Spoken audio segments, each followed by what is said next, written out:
31. Muslimanët pas Muhamedit a.s.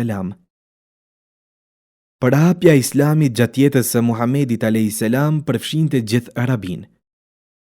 Muslimanët e parë kontribuan jashtëzakonisht shumë në shtrirjen e fjalës së Zotit. Kjo periudhë quhet periudha e lumtur, kurse bartësit e kësaj pune të mirë quhen ashab, shok të pejgamberit Muhammed a.s. Pas vdekjes së Muhamedit a.s. në vitin 632, muslimanët zgjodhën përprijes të tyre Ebu Bekrin radiallahu anhu, e pastaj Omerin radiallahu anhu, Osmanin radiallahu anhu dhe Aliun radiallahu anhu. Këta quhen Khulefai Rashidunët, apo Khalifët besim drejt.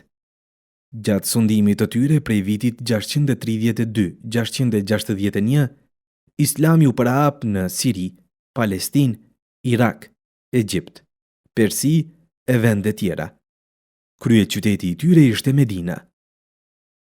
Pas vdekjes së Aliut radiallahu anhu, shteti islam e ndërroi edhe kryeqytetin, i cili nga Medina kaloi në Damask, por e ndërroi edhe sistemin qeverisës, sepse filloi periudha monarkike me Emevitët, 661-749. Pas konsolidimit fillestar, Emevitët vazhduan me sukses përhapjen e fesë islame larg në Azi, Afrikë, Evropë e të tjerë. Filloi edhe zhvillimi shkencor, sidomos në mjeksi, astronomi e të tjerë. Pas tyre, në vitin 749, në sundim erdhen Abasitët, të cilët sunduan një kohë të gjatë.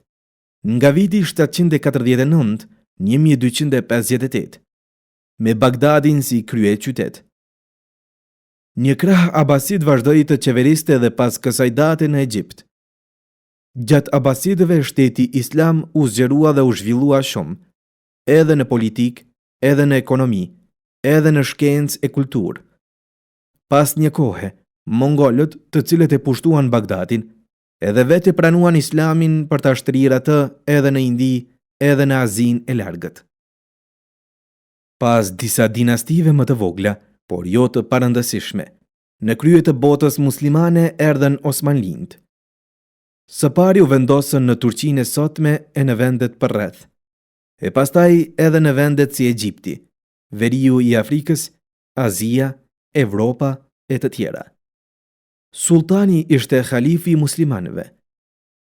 Kryeqyteti i muslimanëve u bë Stambolli. Kjo zgjati deri në vitin 1924, kur Kemal Atatürku përfundimisht rrëzoi sultanatin, abrogoi sheriatin, vendosi ligjet evropiane dhe me këto veprime se ndërtoi planet që me shekuj i ndronte Evropa. Muslimanët nga ajo kohë nuk kanë khalif e halifat. Pas largimit të Osmanlijve nga Ballkani, edhe pozita e muslimanëve shqiptar në Ballkan u përkeqësua.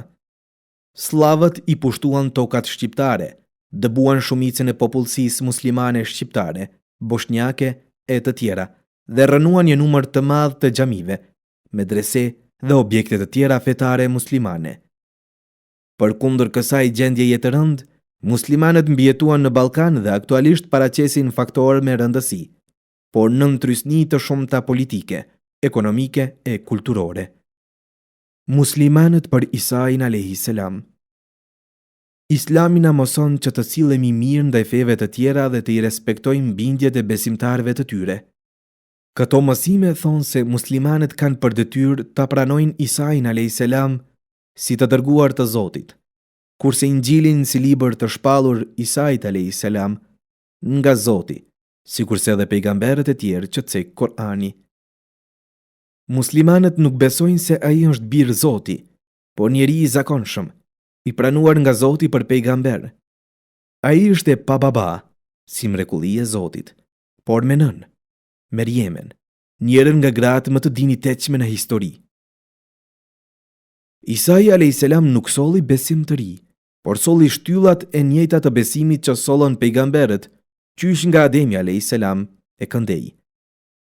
Po këtë mision e vazhdoi edhe Muhamedi a.s. duke vërtetuar besimin e mëparshëm dhe duke përtrirë besimin e vërtet në mendje dhe zemrat e njerëzve.